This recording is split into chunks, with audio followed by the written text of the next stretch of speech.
Hey everyone, hope you're doing great. Welcome back to my channel. In today's video, we'll dive into what if Deku was stuck in Infinity Castle. Smash that subscribe button, and be sure to peek at the description below. Let's begin. The fracture. The rain in Muzdalifa didn't wash things clean. It just made the grime of the city slicker, harder to hold onto. Izuku Midoriya felt the water drumming against the reinforced plating of his Delta costume, a rhythm that usually centered him. Tonight, it felt like a countdown. The air smelled of ozone and wet asphalt, the signature scent of a villain's skirmish that had dragged on 20 minutes too long. Deku! Flank left. He's charging the emitter again. Eraserhead's voice crackled through the comms, distorted by the static interference rolling off the villain standing in the center of the intersection. The villain, a man calling himself Null Point, was a chaotic mass of unstable spatial energy. He wasn't a heavy hitter like Shigaraki, but his quirk, spatial fracture, was proving to be a nightmare for containment. He was panicked, cornered, and losing control. Copy that, Eraser! Izuku shouted, his voice steady despite the fatigue burning in his lungs. Green lightning arced around his body, the familiar call of one for all settling over him like a second skin. 5%. 10%. He dialed it up to 20. Feeling the power surge through his legs. The pavement cracked beneath his iron soles as he launched himself sideways, using a lamp post as a pivot point to swing around the villain's blind spot. Null Point screamed, a sound that wasn't entirely vocal. It was the screech of tearing metal. The air around the villain warped, bending the light from the street lamps into sickening swirls of neon. Stay back! Null Point shrieked. I can't stop it. The coordinates are all wrong. We're not here to hurt you. Izuku yelled, extending a hand as he midair adjusted his trajectory. Black Whip uncoiled from his forearm, tendrils of dark energy seeking purchase on the debris littering the street to anchor the villain. Just stop using your quirk. Let us help you stabilize. You don't understand. The villain's eyes were white, rolled back in his head. A sphere of black void, darker than the night sky, began to expand from his chest. It's hungry. It wants out. Danger sense exploded in Izuku's skull. It wasn't the sharp, stinging needle of a physical attack. This was different. It was a sledgehammer to the brain, a cold, drowning sensation that screamed of wrongness. It wasn't warning him of pain. It was warning him of absence. Deku, get out of there! Aizawa screamed, his capture scarf shooting forward. But Izuku was already mid-momentum. He was committed. The black sphere expanded violently, not pushing air away but eating it. The sound of the world died. The rain stopped mid-fall. Izuku tried to pivot, engaging FA gene to build kinetic energy for a reverse leap, but the gravitational pull of the anomaly was illogical. It didn't pull him toward the center, it pulled him through. His hand, outstretched to save, brushed the edge of the void. For a microsecond, One for All reacted. The stockpiled power of 8 generations slammed against the unstable dimensional rift. 2 infinite forces, one of creation and cultivation, one of emptiness and void, collided. The world turned white. Then black. Then it shattered. Izuku felt his body stretching, like taffy being pulled apart by a giant. He saw his own arm elongate into a spiral of green light. He heard All Might's voice, distant and tinny, and then the crushing pressure of the deep ocean. He opened his mouth to scream, but there was no air to carry the sound. There was only the sensation of falling not down, but away. The last thing he saw was the terrified face of the villain, frozen in time, before the streets of Muzdalifa vanished, replaced by a kaleidoscope of sliding paper doors and infinite darkness. 2. The vertical floor. Consciousness returned not with a gasp, but with a thud. Izuku groaned, the sound echoing strangely, as if he were shouting inside a wooden drum. He lay face down on a hard, polished surface. The smell was the first thing to register. Gone was the chemical tang of the city rain. Instead, the air was thick with the scent of aged cedar, burning oil, and something metallic, like old, dried blood. He pushed himself up, his gauntlets scraping against wood. His head swam, the aftershocks of the spatial tear leaving his equilibrium in tatters. Eraser? He croaked, tapping the side of his cowl where his comms unit sat.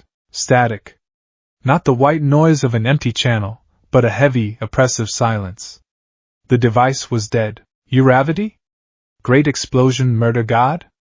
He tried the hero names, blinking the spots from his eyes. He was alone. Izuku stood up, his knees shaking slightly, and looked around. His breath caught in his throat. He was standing on a wooden walkway, perhaps 3 meters wide, illuminated by the warm, flickering glow of paper lanterns. But that was where the normalcy ended. Above him, there was no sky. Below him, there was no ground. Instead, the world was a sprawling, impossible tapestry of traditional Japanese architecture. Staircases spiraled into the darkness, leading nowhere. Tatami rooms floated in the void, disconnected from any main structure. Corridors twisted at 90-degree angles, defying gravity. Izuku looked to his left. A massive, multi-storied pagoda was built sideways, protruding from a wall of darkness. The lanterns hanging from its eaves were defying gravity, dangling up relative to where Izuku stood. What? Izuku whispered, his eyes widening as he took a step back. Where is this? He walked to the edge of his walkway and looked over the railing. The abyss stretched down forever, punctuated only by more platforms, more stairs, more sliding doors. It was a labyrinth of infinite complexity. It looked like an M.C. Escher painting brought to horrifying life. Is this a quirk? Izuku muttered, falling into his habit of analysis to stave off the rising panic. Illusion type?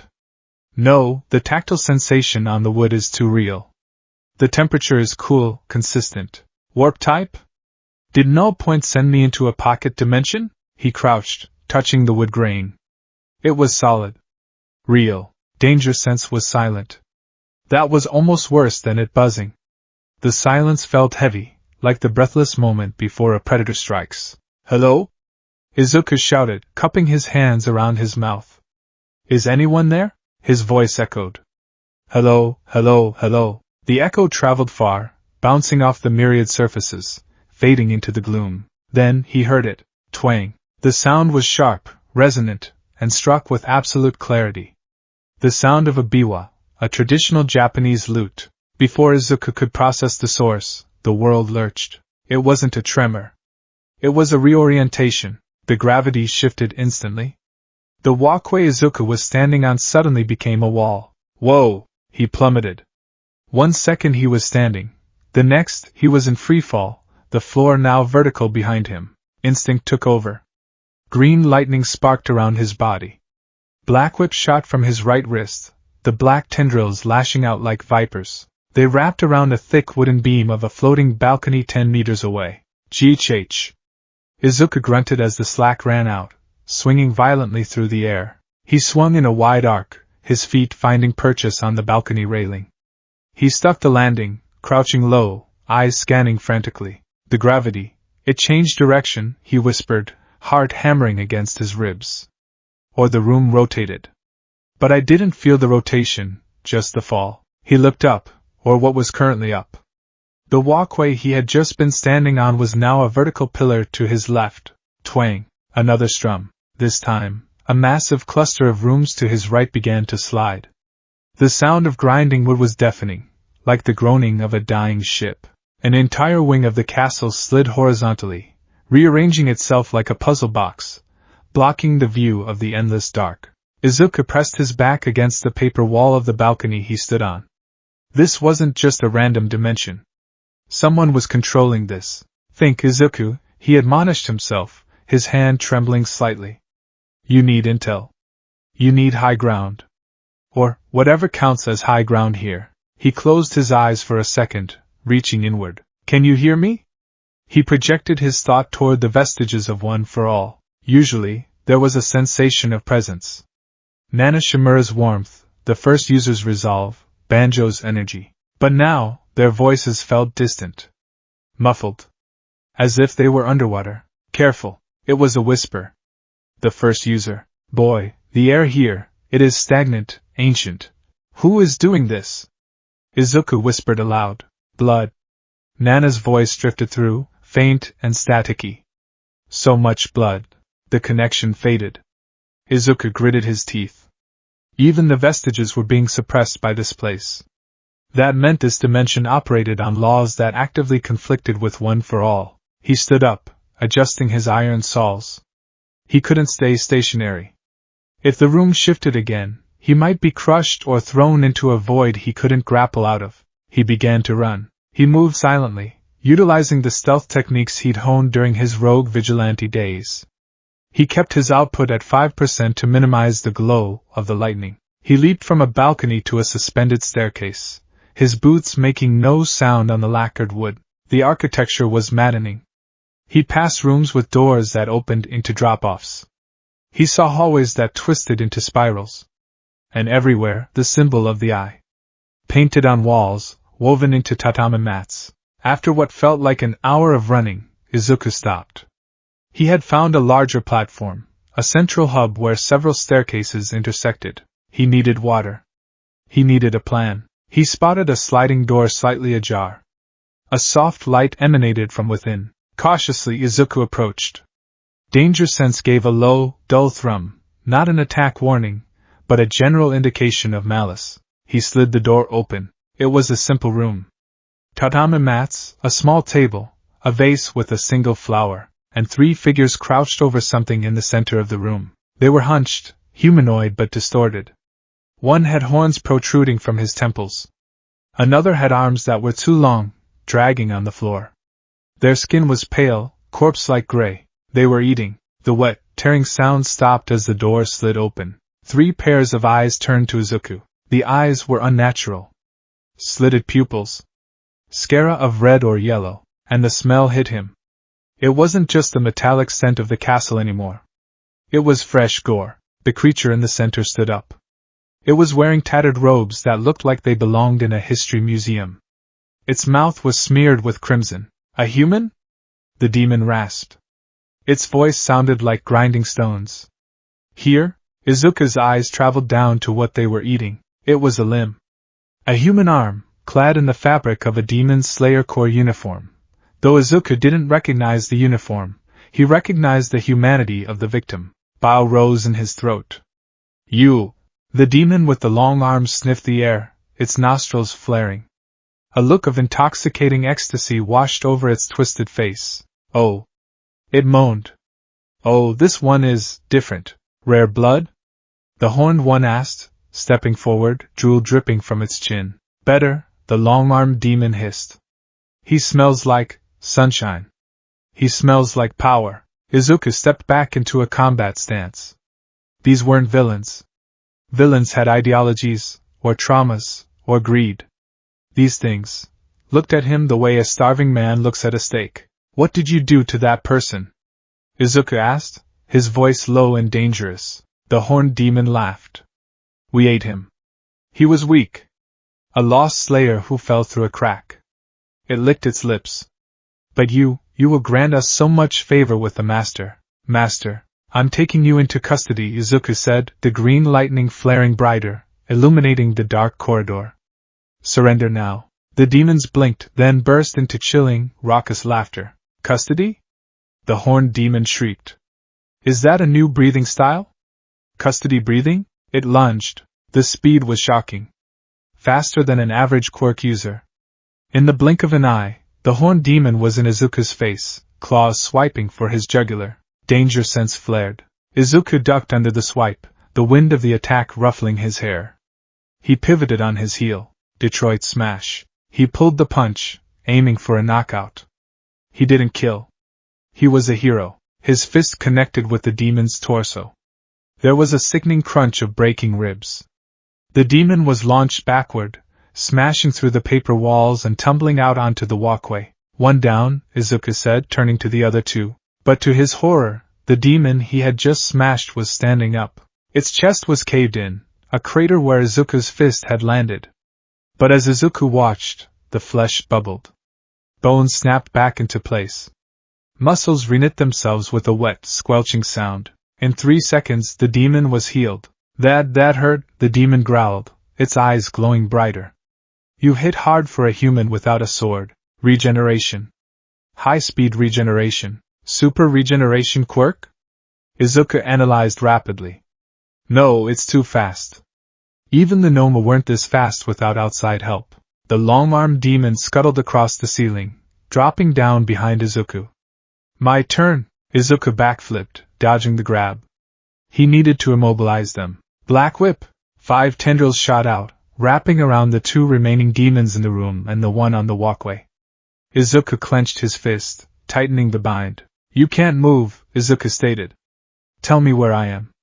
Tell me how to leave. The demons struggled against the black energy. The long-armed one grinned, revealing rows of jagged shark teeth. You can't leave, it giggled.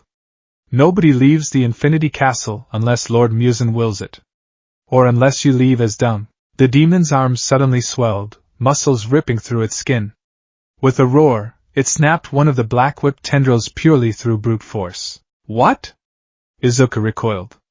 Black whip is reinforced by one for all. Breaking it requires strength comparable to 40% output. These were foot soldiers. Grunts. And they were this strong? Kill him. Eat him before the upper moons notice. The 3 demons rushed him simultaneously. Izuku's expression hardened. He couldn't hold back. St. Louis smash! He delivered a roundhouse kick to the horned demon's head. The impact was devastating. The demon's head exploded into a mist of blood and bone. The body crumpled. Izuku landed, breathing hard. He hated doing that, but with regeneration that strong, he had to incapacitate the brain. He took off Kaoru's head. The long-armed demon screeched, backing away. But the 3rd demon, the one in robes, just laughed. Without a Nichiren blade? Foolish. Izuku watched, eyes widening in disbelief, as the headless body on the floor began to twitch. Blood foamed at the neck stump. Bones spurred upward. A mouth formed. Then eyes. The head grew back. It didn't die? Izuku stepped back, his back hitting the railing of the walkway. This was impossible. Even All for One needed time to heal. Even the Haya Nomu had weak points. The sun, the voice of the first user echoed sharply in his mind. They burn in the sun. That is why they fear your power. You carry a sun within you. The sun? Izuku muttered.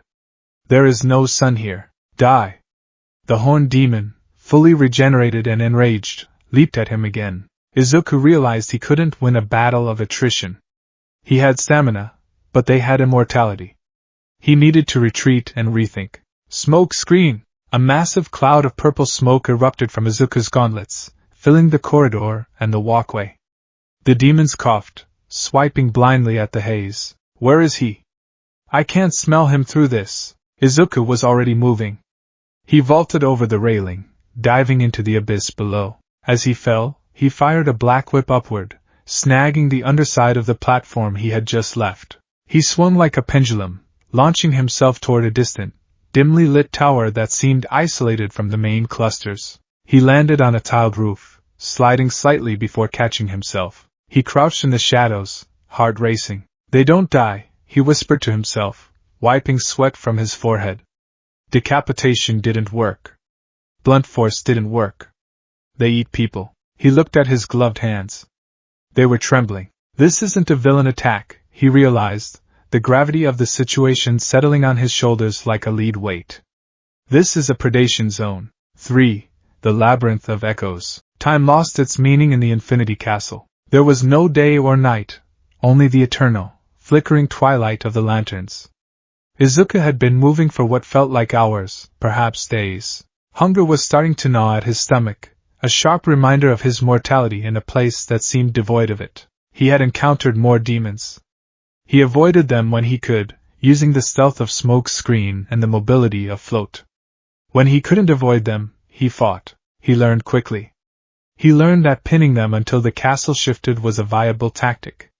If he smashed them into pulp and then severed the floor they stood on, they would fall into the darkness. He didn't know if the fall killed them, but it removed them from his vicinity. He was currently resting in the rafters of a high-ceilinged hall, hidden in the shadows of heavy timber beams. Below him, the castle was shifting again. Twang. Twang twang. The sound of the biwa was becoming the soundtrack of his nightmares. He watched as a massive room rotated beneath him. Walls became floors. Doors opened into nothingness. The sheer scale of the kinetic energy required to move this mass was incalculable. The person controlling this. Izuku pulled out a small, burned notebook from his pouch. He always carried a spare, and began to scribble with the stub of a pencil. Target, Biwa player, location unknown. Likely central or highly protected. Quirk, dimensional manipulation / telekinesis on a massive scale. Weakness, sound requires a source. If I can triangulate the source of the sound. He paused. His danger sense tickled. It wasn't the jagged spike of a demon attack. It was a slow, creeping cold. A pressure. Izuku looked down. Walking along the newly formed corridor below was a figure. It wasn't like the other demons. The others scuttled, twitched, and drooled. This figure walked with a calm, predatory grace. He had pink hair striped with blue. He wore a simple vest and loose pants. But it was his aura that froze Izuku in place. The air around this demon vibrated with intensity. It felt like standing next to Endeavor when he was fully ignited, or All Might in his prime. It was a sheer, overwhelming presence. The demon stopped. He didn't look up, but he tilted his head. I can hear your heart, the demon said. His voice was calm, youthful even. Izuku stopped breathing. He was 50 meters up, shrouded in darkness, suppressing his presence. It sounds. The demon continued, turning slowly to look directly at the rafter where Izuku was hiding. His eyes glowed, yellow, with kanji etched into them. Upper Moon 3. Izuku couldn't read the kanji from this distance, but the ranking system the scuttling demons had mentioned, the moons, flashed in his mind. It sounds like a war drum, the demon finished. He smiled, and it was a smile of genuine delight. Come down. I haven't sensed a fighting spirit this refined in centuries. Izuku knew, with absolute certainty, that running was not an option. This creature was faster than him. Izuku dropped. He landed softly on the wooden floor, 20 meters away from the demon. He stood tall, green electricity flickering around him at 45%. He couldn't afford to start slow. The demon, Akaza, turned fully. He saw the glowing lines on Izuku's suit, the sparks of power. Ooh, Akaza murmured. No sword? A brawler? He took a stance. It was a martial arts stance, fluid and perfect. His hands were open, fingers splayed. A snowflake-shaped compass design of blue light deployed beneath his feet on the wooden floor. Destructive death, compass needle. My name is Akaza, the demon said. You are strong. What is your name? Izuku shifted his feet, settling into the basics of shoot style. Deku. I'm a hero. Hero? Akaza tilted his head. I don't know that word. Is it like a Hashira? I don't know what a Hashira is, Izuku replied, tightening his gloves. But if you're eating people, I'm here to stop you. Akaza laughed. Good. Good. Let's see if you can. Boom. The wood beneath Akaza's feet disintegrated. He was in front of Izuku instantly. Izuku reacted purely on danger sense. He threw up his arms to block. Akaza's fist slammed into Izuku's crossed gauntlets. The impact created a shockwave that blew the paper doors off the surrounding rooms. Izuku slid backward 30 feet, his iron saws gouging deep trenches into the wood. His arms felt numb. He's strong, Izuku thought, panic rising. Physical strength on par with All Might? No, not quite, but the speed, the precision. Akaza didn't let up. He unleashed a flurry of punches. Air type. Shockwaves of compressed air flew from Akaza's fists. Izuku dodged, weaving through the invisible projectiles. He countered. Manchester smash. Izuku leaped, bringing his heel down in an overhead axe kick. Akaza didn't dodge. He caught Izuku's leg. He caught a 45% one-for-all kick with one hand. Wonderful! Akaza shouted, his eyes wide with mania. The density of your muscles. The explosive power. But, he twisted his hips and threw Izuku. Izuku crashed through 3 walls, tumbling into a courtyard garden filled with stone lanterns. Your technique is sloppy. Akaza finished, appearing in the courtyard before the dust had even settled. Izuku pushed himself up, spitting blood. He was sloppy? He had spent years refining his style. You rely too much on the power, Akaza critiqued, walking forward. You push your body to break. I can see it. Your skeleton creaks under the weight of your own strength. I do what I have to, Izuku grunted. Become a demon, Deku, Akaza said, extending a hand. Izuku froze. What? Become a demon, Akaza repeated earnestly. If you do, your body will regenerate. You can train for eternity. You can perfect that power. You won't break anymore. I would never, Izuku spat. I don't trade my humanity for power. Akaza looked genuinely disappointed. A shame. Then I have to kill you while you're still in your prime. I can't bear to see you wither and grow old. Akaza sank low. The compass beneath him spun wildly. Destructive death, disorder. He punched the air rapidly. Dozens, then hundreds of shockwaves erupted, creating a wall of concussive force. Izuku's eyes widened. He couldn't dodge all of this. Foe 100%. Izuku combined FA gene, kinetic booster, and one for all. Time seemed to slow. He saw the gaps in the shockwaves. He moved. He moved so fast he vanished from Akaza's sight. He appeared behind the demon, his leg primed with kinetic energy. Smash! He kicked Akaza in the neck. There was a sound like a cannon firing. Akaza was launched sideways, smashing through the entire width of the building structure. He flew out into the open void of the castle. Izuku stood panting, steam rising from his body. That attack had taken a toll. His leg throbbed. He walked to the edge and looked down. Akaza was falling into the darkness. But as he fell, Izuku saw him, smiling. And then, Akaza grabbed the air. No, he grabbed the side of a distant floating room, his fingers digging into the stone like it was butter.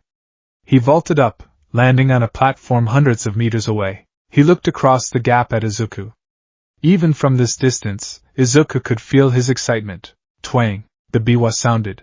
A massive wall slammed down between them, cutting off the line of sight. Izuku fell to his knees, gasping for air. He hadn't won. He had just bought time. That demon. Akaza. He had taken a hit that would have knocked out a high-end, and he was smiling. Upper Moon 3. Izuku whispered. If he's number 3, what is number 1 like? A cold dread settled in his stomach. This castle wasn't just a maze. It was a meat grinder. And he was the fresh meat. Izuku stood up. He clutched his chest, feeling the hum of one for all. I have to survive, he told the empty room. I have to find the others. I have to find a way home. He looked at the infinite stairs stretching upward, and I have to keep running. Izuku took a deep breath, trying to mimic the rhythmic breathing he had heard the demons talk about, some kind of concentration technique. It helped slightly. The pain in his leg dulled. He set his sights on the highest point he could see, a distorted, upside-down palace at the zenith of the dimension. With a flash of green lightning, Izuku Midoriya began his ascent into the infinity. The silence of the infinite. The noise of the infinity castle was not in its volume, but in its suddenness. It was a realm of aggressive silence punctuated by the violent shifting of tectonic architecture.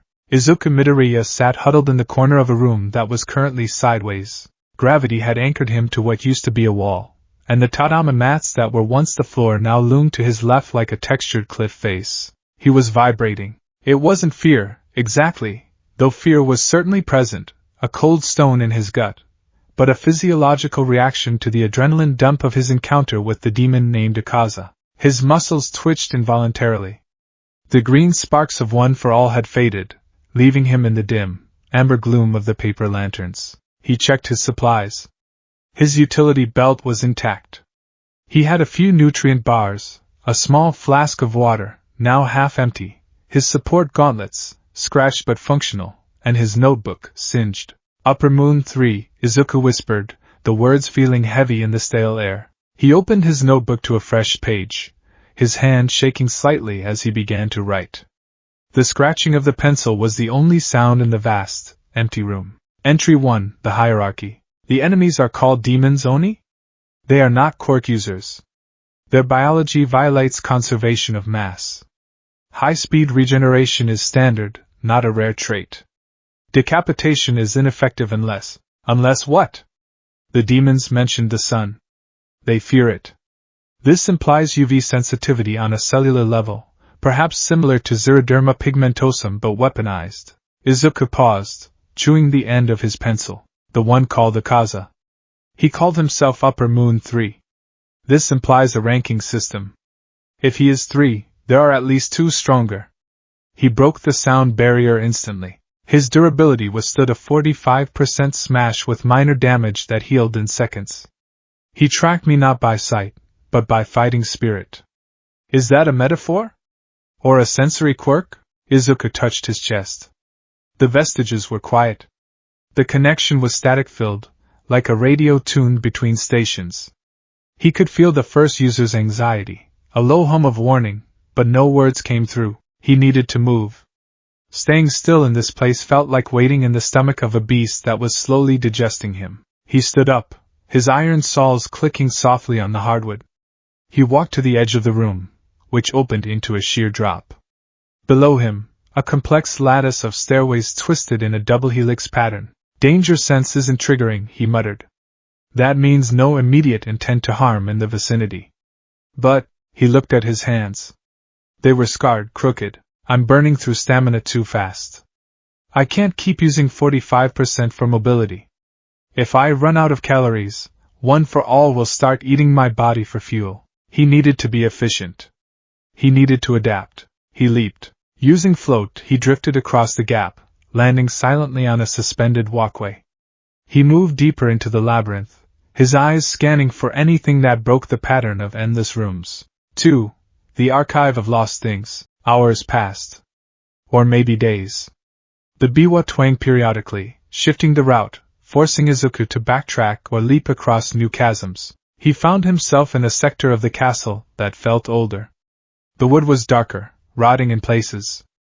The lanterns here burned with a blue, ghostly flame. In a large, dusty hall, he found the trash. It was a pile of debris in the corner of a room. Broken furniture, torn fabric, and metal. Izuku knelt by the pile, sifting through it. His heart skipped a beat. He pulled out a tattered haori. It was checkered black and green. Beneath it was a sword. Or half a sword. The blade was snapped near the hilt. The metal was black, cold to the touch. A katana, Izuku murmured. Not standard steel. It feels denser. He picked up the broken blade. It was heavy. He tapped it against the floor. It rang with a clear, bell-like tone. Why throw this away? He dug deeper. He found more torn clothes. Different patterns. Some had white belts. Some had intricate designs. And bones. Human bones. This is a graveyard, Izuku realized, a wave of nausea hitting him. These are the trophies. Or the leftovers. He found a small, leather-bound book half buried under a shattered scabbard. He picked it up gently.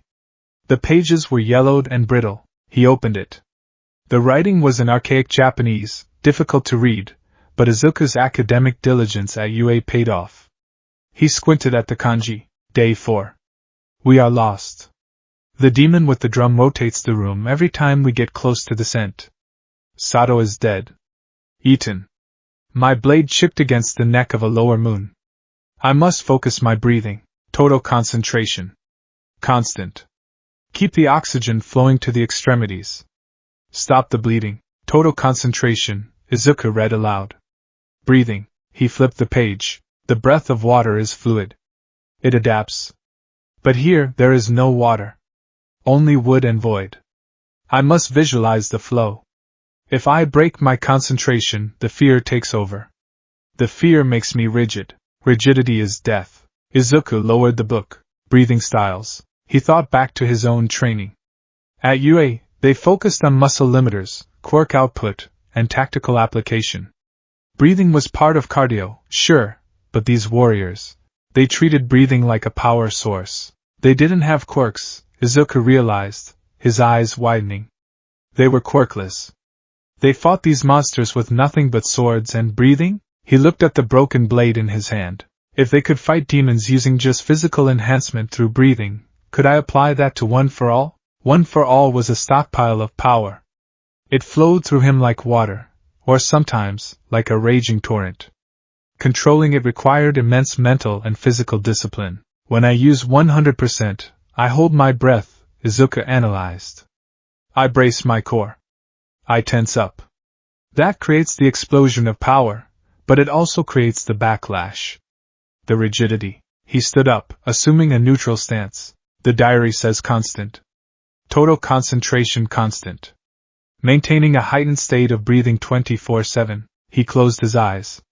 He inhaled. 1, 2, 3, 4. He visualized the air entering his lungs, oxygenating his blood.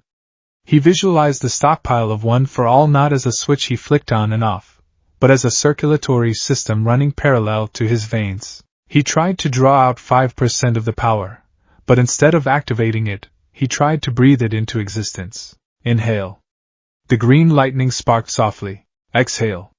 The lightning remained steady. It feels smoother, he whispered. Less static friction. Usually, maintaining full cowling took a mental toll. It was like holding a heavy weight above his head. But by syncing the output to his respiratory rhythm, the weight felt distributed. Crack. The sound came from the doorway. Izuku spun around, dropping the book. Standing there was a demon. But not a chaotic mess like the ones from before. This one was humanoid, wearing a kimono. It had 4 eyes. I heard a heart rate change, the demon hissed. I thought it was a mouse. But it's a boy. Izuku shifted his feet. He didn't activate his cowl immediately. He breathed. Inhale.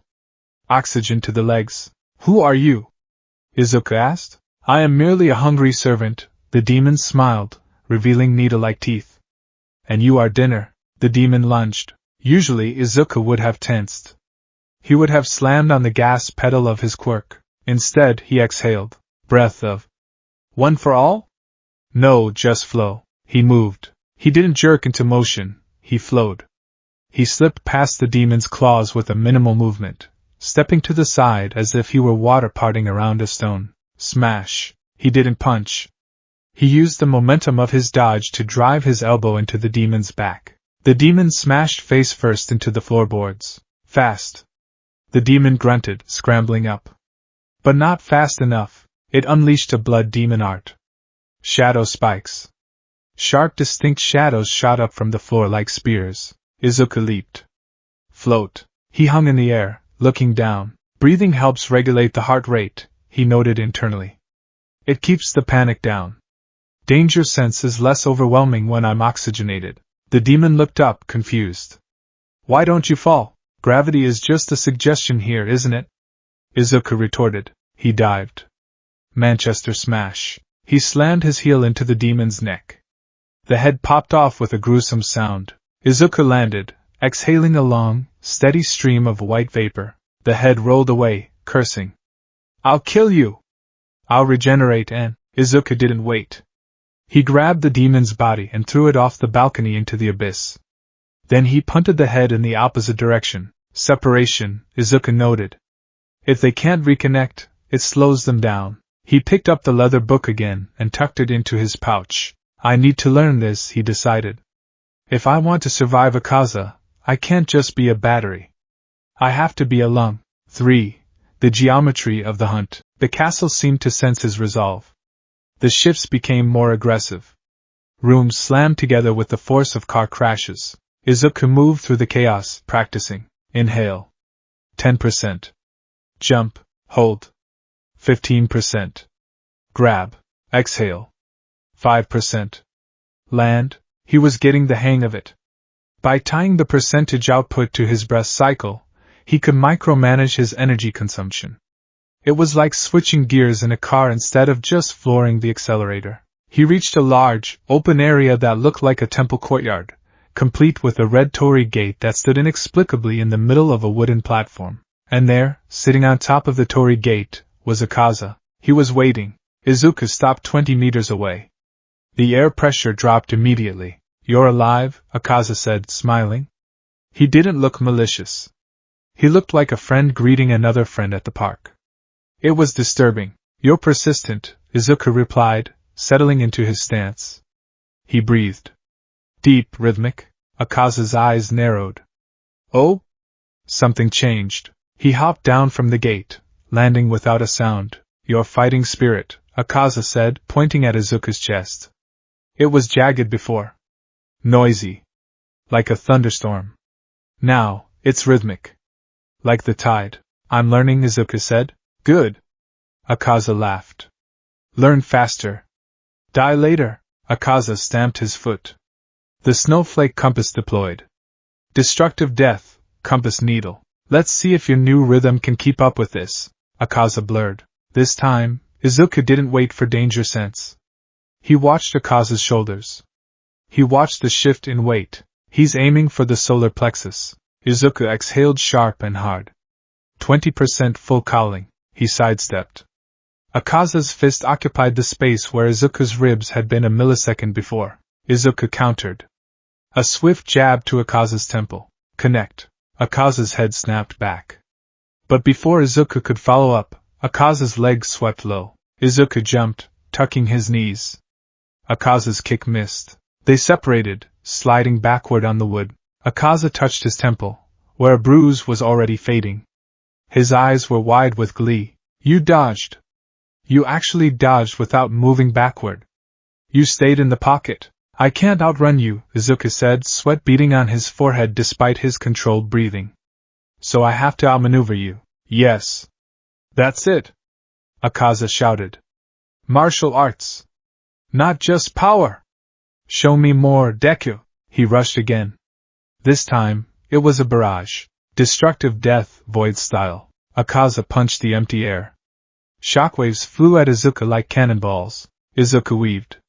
He used Black Whip not to attack, but to pull himself violently to the floor, ducking under a shockwave, then pulling himself to the ceiling to dodge the next. He was a green blur, bouncing off surfaces like a pinball. Left. Right. Ceiling. Floor. Keep breathing. Don't hold it. If you hold it, you stiffen. Detroit. Izuku wound up his arm as he flew past Akaza. Akaza grinned. He squared his hips to take the hit. He wanted to trade blows. Smash! Izuku punched. But at the last second, he opened his hand. Air Force. Instead of a physical punch, he fired a compressed air bullet point blank into Akaza's eyes. Gah! Akaza flinched, blinded for a split second. Izuku didn't try to punch him again. He realized from their first fight that punching Akaza was like punching a rubber wall that hit back. Instead, Izuku grabbed Akaza's vest with Black Whip. Full 100%. He used the stored kinetic energy to spin. He spun Akaza around like a hammer thrower. Get away from me! Izuku released the whip. Akaza was hurled into a cluster of sliding doors, smashing through 10 layers of wood and paper. Izuku didn't celebrate. He turned and ran. He ran as fast as his legs could carry him. He knew that throw wouldn't kill Akaza. It wouldn't even hurt him for long. Why are you running? Akaza's voice boomed from the debris, sounding more annoyed than injured. Izuku leaped up a staircase, taking the steps 3 at a time. I can't kill him, Izuku thought desperately. I don't have a Nichiren sword. I don't have the sun. My punches just push him back. It's a stalemate. I will eventually lose because he has infinite stamina and I don't.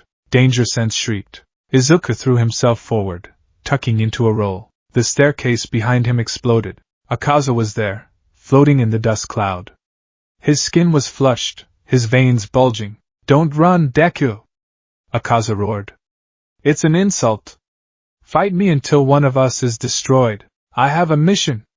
Izuku yelled back, scrambling up the next platform. I can't die here playing gladiator with you. Mission? Akaza looked genuinely confused.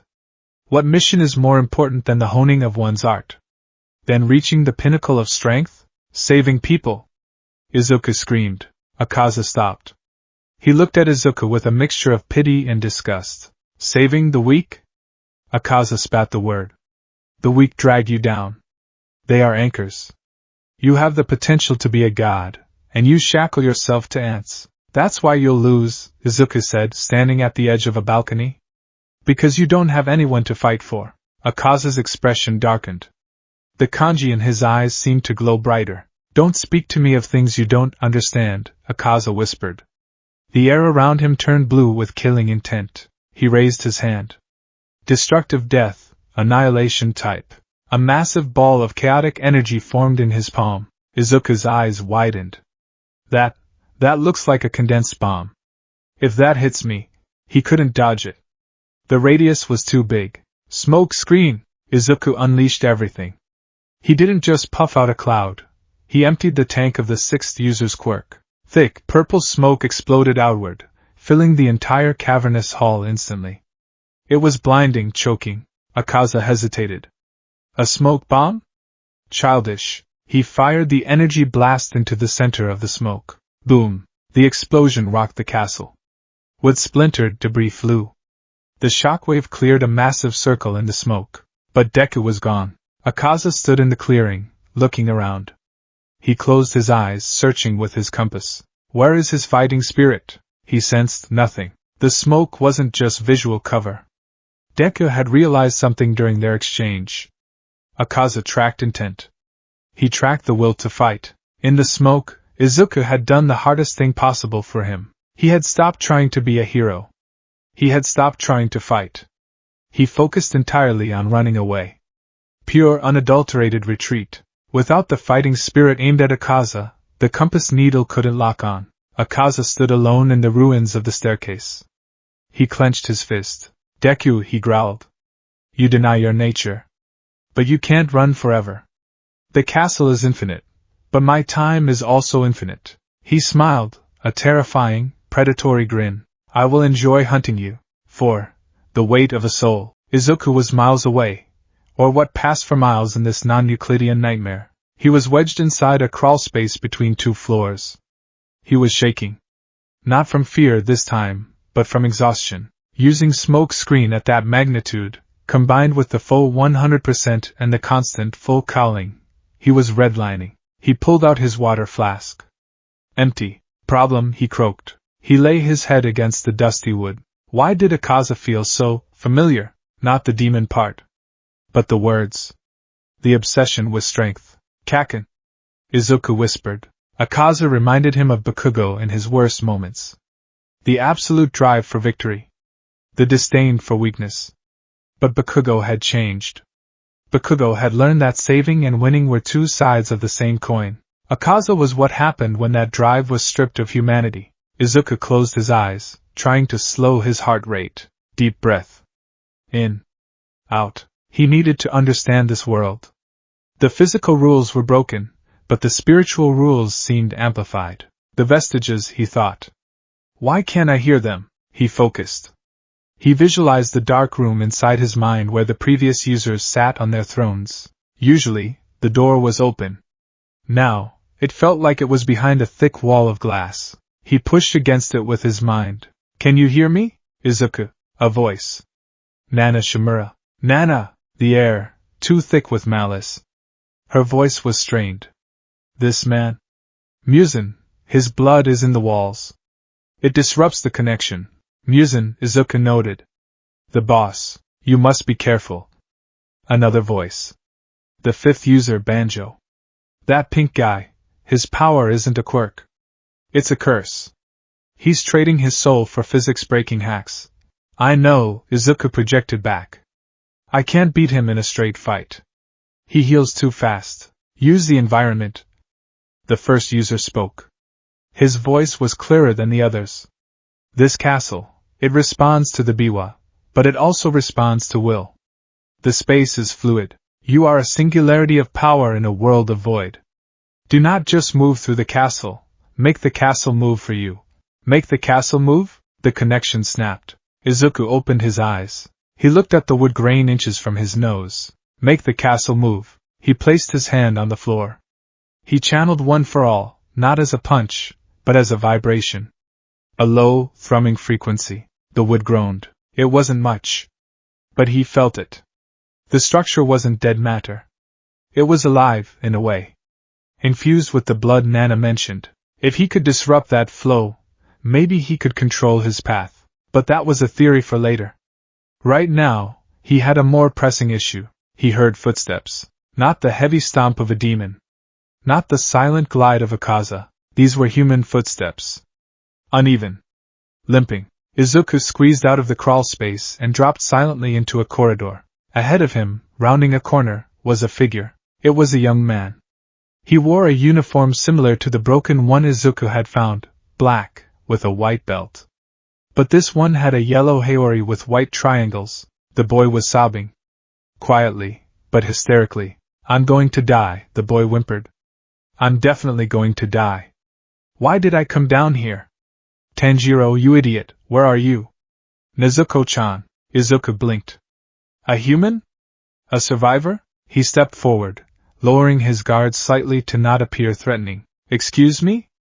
Izuku said softly. The boy screamed. It was a high-pitched, ear-splitting shriek that probably alerted every demon within a 5-mile radius. Gaia! A monster! A green lightning monster! The boy drew his sword with trembling hands. Stay back! I don't taste good. I'm dry and stringy. Izuku raised his hands. No, wait. I'm a human. I'm a hero. The boy, Zenitsu Agatsuma, stopped screaming. He sniffed the air, snot running down his nose. He looked at Izuku. He listened. Zenitsu's eyes widened. Your sound. Zenitsu whispered, his panic suddenly replaced by confusion. You sound kind. And sad. And incredibly loud. Loud? Izuku asked. Your heartbeat, Zenitsu said, pointing his sword shakily at Izuku's chest. It sounds like a drum line. And there are other voices? Inside you? Izuku froze. This boy could hear the vestiges? Who are you? Izuku asked. Zenitsu wiped his nose on his sleeve. I'm Zenitsu. And I think we're both in a lot of trouble. Twang. The floor beneath them disappeared. Both of them fell screaming into the dark. The descent. As they fell, gravity shifted again. The wall became a slide. Izuku grabbed Zenitsu by the collar of his Haori. Black whip! He shot a tendril up, snagging a passing lantern. They swung wildly, crashing through a paper screen and landing in a heap in a library filled with scrolls. Izuku groaned, sitting up. Are you okay? Zenitsu was curled in a fetal position. I'm dead. We fell. We're dead ghosts now. We're not dead, Izuku said, standing up and offering a hand. I'm Izuku Midoriya. Deku. Zenitsu looked at the hand. Then at Izuku's strange metal costume. Then at his face. You're not a slayer, Zenitsu deduced. You don't have a sword. And you dress like a colorful foreigner. It's a long story, Izuku said. But I can fight. I fought the pink guy. Akaza. Zenitsu went pale. Ghostly pale. You fought Upper Moon 3? And you're alive? Barely, Izuku admitted. Zenitsu looked at him with a mix of awe and terror. You're a monster. A human monster. I need information, Izuku said, ignoring the comment. Tell me about this place. Tell me about Muzan. Zenitsu shivered. Muzan is the king of demons. This is his fortress. We, the Demon Slayer Corps, we fell into his trap. All the Hashira are here. Somewhere. Hashira. The strongest ones? Yes. But against the upper moons. Zenitsu trailed off. Even they might die. Izuku clenched his fist. Then we have to help them. Zenitsu looked at him like he was insane. Help them? We need to hide. We need to find a corner and pray the sun comes up. Does the sun come up in here? Izuku asked. Zenitsu paused. I don't know. Izuku walked to a shelf of scrolls. He pulled one down. It was a map. Or a schematic of the castle's layout. But the ink was moving, shifting as he looked at it. The castle is alive, Izuku said. But every living thing has a brain. A heart. He looked at Zenitsu. You have good hearing, right? You heard the voices inside me. Zenitsu nodded. Yeah. It's creepy. Can you hear a specific sound? Izuku asked. A biwa? The biwa woman? Zenitsu nodded vigorously. I hear her. She's annoying. Twang, twang, twang. Every time she plays, the rooms move. Can you track her? Izuku asked, his eyes burning with intensity. Zenitsu hesitated. Maybe. But she's far. And deeper. The sounds get darker the deeper you go. If we find her, Izuku said, we can stop the castle from moving. We can give your friends a fighting chance. He extended his hand again. Help me, Zenitsu. Let's save everyone. Zenitsu looked at Izuku. He heard the sound of Izuku's soul. It was a sound that made him want to cry. It was the sound of someone who was terrified, but moved forward anyway. It sounded like Tanjiro. Zenitsu sighed, gripping his sword. I hate this, Zenitsu whined. I really hate this. But he took Izuku's hand. Lead the way, green guy. But if I die, I'm haunting you, Izuku smiled. It was the first genuine smile he had felt since arriving here. Deal. Together, the hero and the slayer turned toward the dark corridor, ready to descend into the belly of the beast. The silence between Izuku Midoriya and Zenitsu Agatsuma was not peaceful. It was a frantic, heavy thing, filled with the unsaid terror of their situation. They moved through a corridor that twisted like a damp towel. The floor was tilted at a 15-degree angle, forcing them to walk with one foot on the tatami mats, and the other bracing against the base of the shoji screens. I can't hear them anymore, Zenitsu whispered, his voice trembling so violently it sounded like a vibrating string. He was clutching the scabbard of his sword as if it were a holy relic. The voices, the screaming. It's just wood. Endless wood. Izuku, walking a few paces ahead, didn't look back. His eyes were scanning every corner, every shadow. The green lightning of One for All flickered dimly around his body, a low hum at 5%, providing the only consistent light source in the gloom. Keep listening, Izuku said, his voice steady, though his own heart was hammering a frantic rhythm against his ribs. The Biwa player controls the layout. But there have to be dead zones, places where the shifting is less frequent. How do you know that? Zenitsu squeaked. Structural integrity, Izuku muttered, falling into his habit of rapid-fire analysis. Even in a dimensional anomaly, there has to be a fulcrum. A pivot point. If every room moved constantly, the kinetic energy required would be infinite. There have to be static anchor points to prevent the entire dimension from collapsing into a singularity. We need to find a place that feels heavy. Zenitsu stared at the back of Izuku's head. You use too many big words. Just say safe spot. We're looking for a safe spot. There are no safe spots, Izuku corrected grimly. Just stable ones. They walked for what felt like an hour. The architecture began to change. The polished, pristine wood of the upper levels gave way to something older.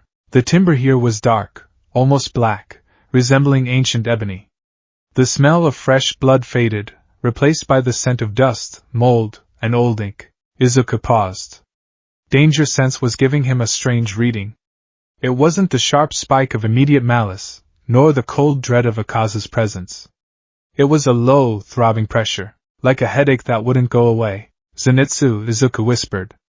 What do you hear? Zenitsu stopped sniffling.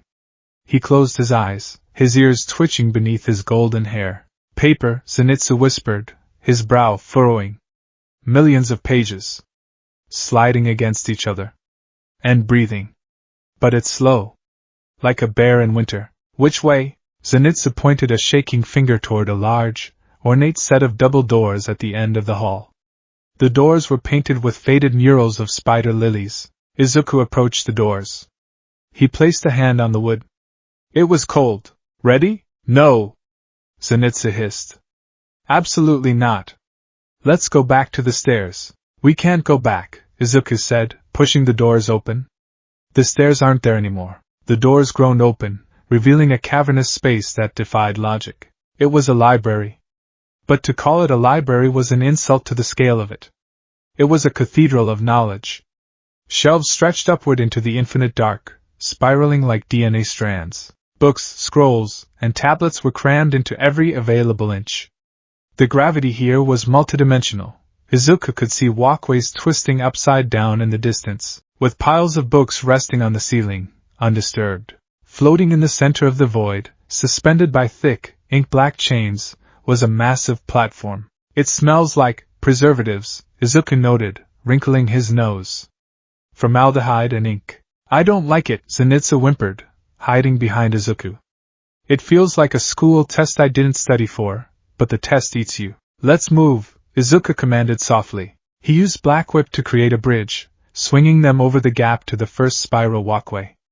They began to descend toward the central platform. 2. The Forgotten Archive. As they ventured deeper into the stacks, Izuku realized the contents of the shelves weren't just random.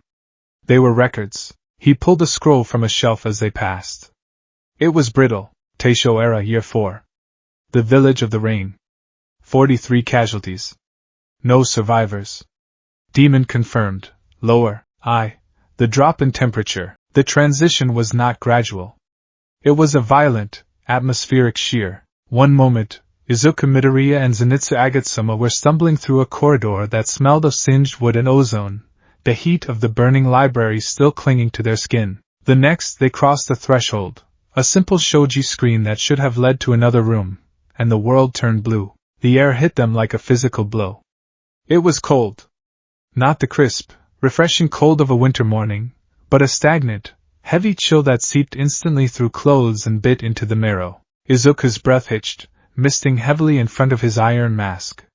The sweat on his forehead from the previous battle froze instantly, forming a thin rime of ice on his skin. "CC cold," Zenitsu chattered, his teeth clicking together like castanets. He was awake now, having roused himself shortly after they left Kusabi. "Why is it so cold? Did we walk into a freezer? Is a demon going to eat us as popsicles?" Izuku stopped, adjusting Zenitsu's weight on his shoulder before setting him down. "We need to keep moving. If we stop, we freeze." He looked around. The architecture here had changed again. Gone was the chaotic, shifting dark wood of the upper levels. This sector of the Infinity Castle was constructed of pale, bleached cypress. The lanterns didn't burn with fire, they glowed with a ghostly, bioluminescent phosphorescence. And there were plants. Strange, unnatural vegetation grew from the walls and the floor. Vines of frosted ivy. Bushes that looked like frozen fractals. And everywhere, the scent of lotus flowers, sickly sweet and cloying, masking the underlying smell of copper blood. "My breathing," Izuku whispered to himself, checking his internal rhythm. Inhale. Circulate. Exhale. The cold made it harder. The air was thin here, sharp. It hurt to pull it deep into his lungs. But he remembered Kusabi's warning, if you stop you die. He forced the total concentration, breath of one for all to adapt.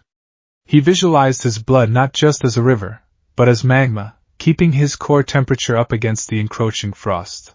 The green lightning around him crackled, providing a small radius of warmth. "Get close to me, Zenitsu," Izuku ordered. "My quirk generates heat as a byproduct." Zenitsu didn't need telling twice. He clung to Izuku's cape. "You're a walking heater. I love you. Marry me." "Focus," Izuku said, scanning the area with danger sense. The sense was confusing. Usually it buzzed with malice. Here, it felt dull. It felt like a lullaby. It was warning him, but the warning was soft, seductive. "Go to sleep. It's safe here." "Something is wrong," Izuku murmured. "There's no killing intent. But my danger sense is vibrating constantly." "I hear splashing," Zenitsu whispered, his ears twitching under his yellow hair. "And voices? Singing? Singing? Yeah. It sounds happy. It's disgusting." They crept forward, moving through a series of ornate archways. The floor turned from wood to stone, smooth, polished river stones. They emerged onto a balcony, and both of them stopped dead. Below them lay a vast, impossible cavern. It was a garden. It was breathtakingly beautiful and utterly horrifying. A massive frozen pond dominated the center, its surface smooth as glass. Rising from the ice were giant lotus flowers made of crystal. Surrounding the pond were pagodas and shrines, all dusted with snow that fell from a black void above. But it was the people that froze Izuku's blood. There were dozens of them. Men and women, wearing robes with a lotus insignia. They were kneeling on the ice, praying. Some were smiling beatific, vacant smiles. "Are they humans?" Izuku asked. "They sound human," Zenitsu whispered, his face pale. "But their hearts, they're beating too slow." "Way too slow." Izuku squinted. He activated the zoom function of his mask's HUD, though the electronics were glitching in the magical atmosphere. He focused on a woman near the front. She was smiling. But her skin was blue. Frost covered her eyelashes. She wasn't praying. She was frozen solid. "They're dead," Izuku realized, horror gripping his chest. "They're all dead. They've been frozen in place." "Welcome!" The voice came from everywhere and nowhere. It was cheerful, light, and airy. "Oh, look! More pilgrims! And you brought a child with a sword. How adorable!" Izuku spun around. Sitting on the railing of the balcony, not 5 feet away from them, was a man. He had hair the color of pale oak, stained with blood at the crown. His eyes were a mesmerizing rainbow of colors, shimmering like oil on water. He wore a red turtleneck and obscure, religious ceremonial robes. He held a pair of golden fans, tapping them gently against his chin. He was smiling. It was the most friendly, genuine smile Izuku had ever seen, and etched into his rainbow eyes were the kanji, Upper Moon 2, the prophet of nothing. Zenitsu let out a strangled noise, like a dying cat, and hid behind Izuku. "Hello?" the demon said, hopping down from the railing. His movements were fluid, weightless. "Doma. You must be freezing. Come, let me warm you up." "Well, actually, I can't do that, I'm quite cold myself.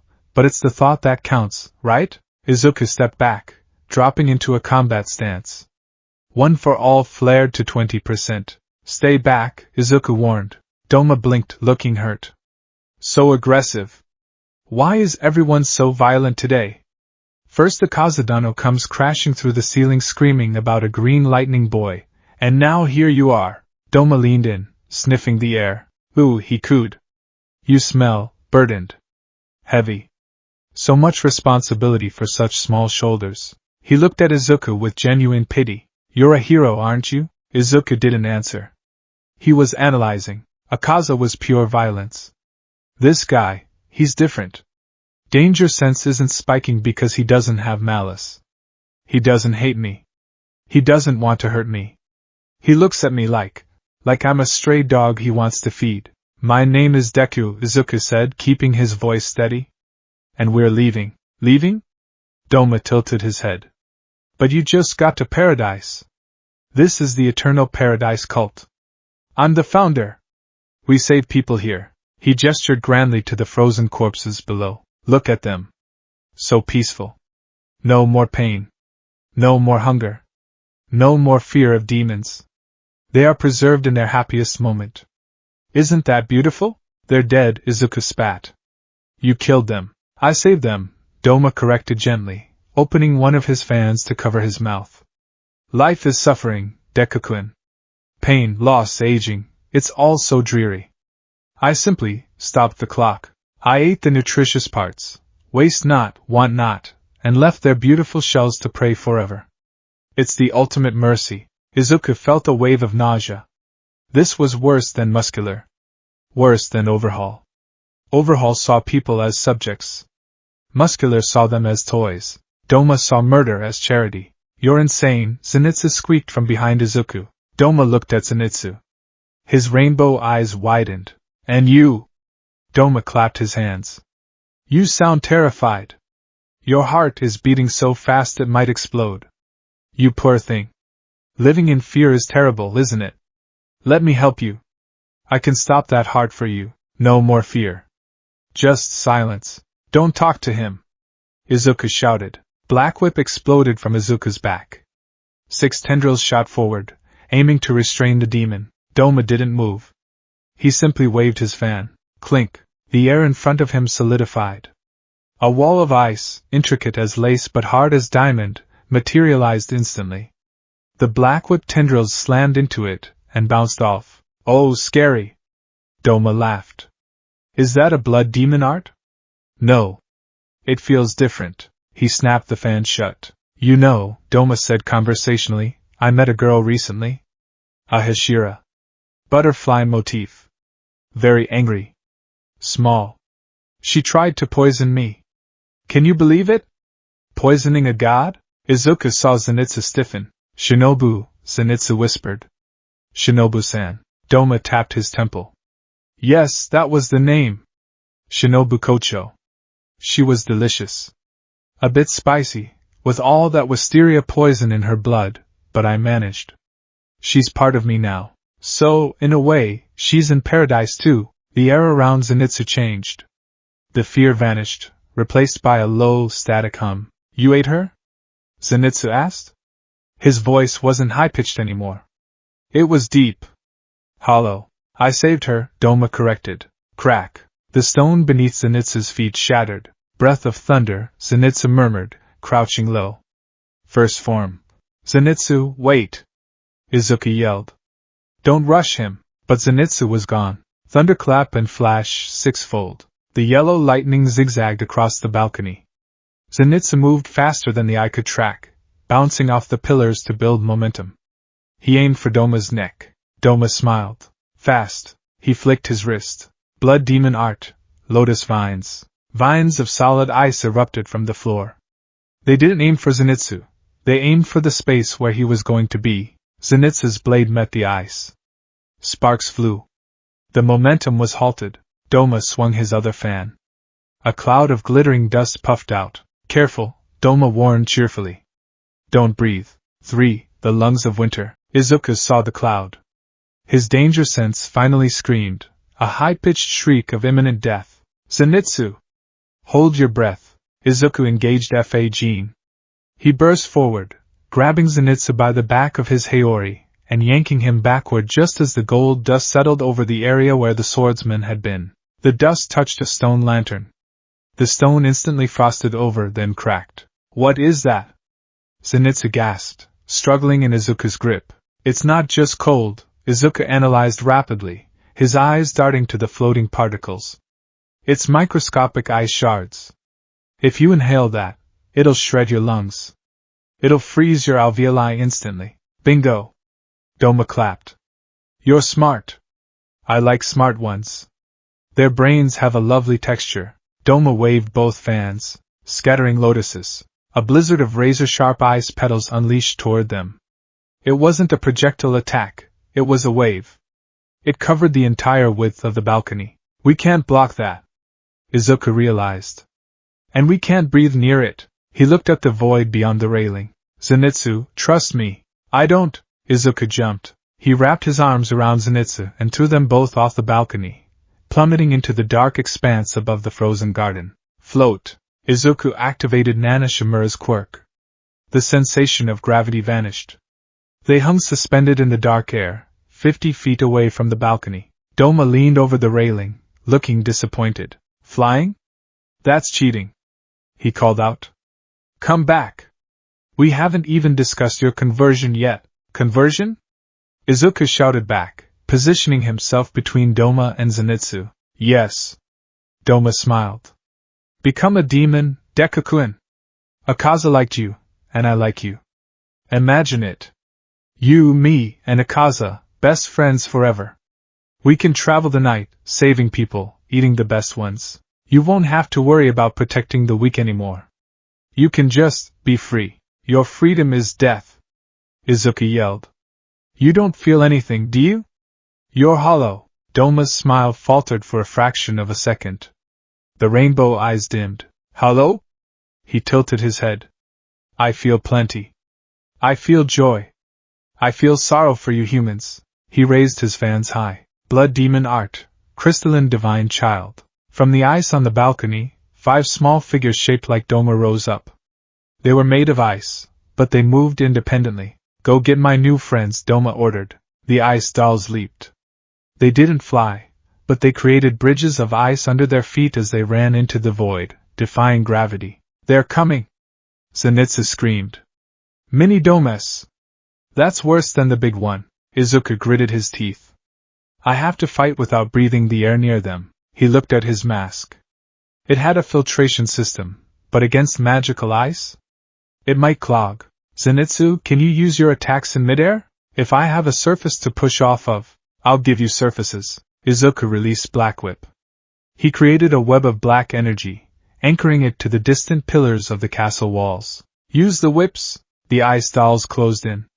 They opened their mouths and blew clouds of freezing mist. Izuku held his breath. One for all, 45%. He kicked the air, using air force to blast the mist away. Boom! The wind pressure dispersed the cloud. Zenitsu launched himself off a black whip strand. Thunderclap and flash. He decapitated 2 of the dolls in a single pass. But the dolls didn't stop.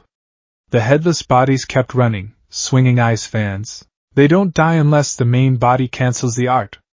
Izuku realized. One doll got close to Izuku. It raised a fan. Izuku couldn't punch it physically. He would touch the flash-freezing ice. Smoke screen. Izuku released a burst of purple smoke. But the cold was too intense. The smoke froze. It turned into purple snow, fallen uselessly into the void. My quirks are being countered by the environment, Izuku thought frantically. Smoke freezes. Breathing is fatal. Movement is restricted. Doma watched from the balcony, clapping politely.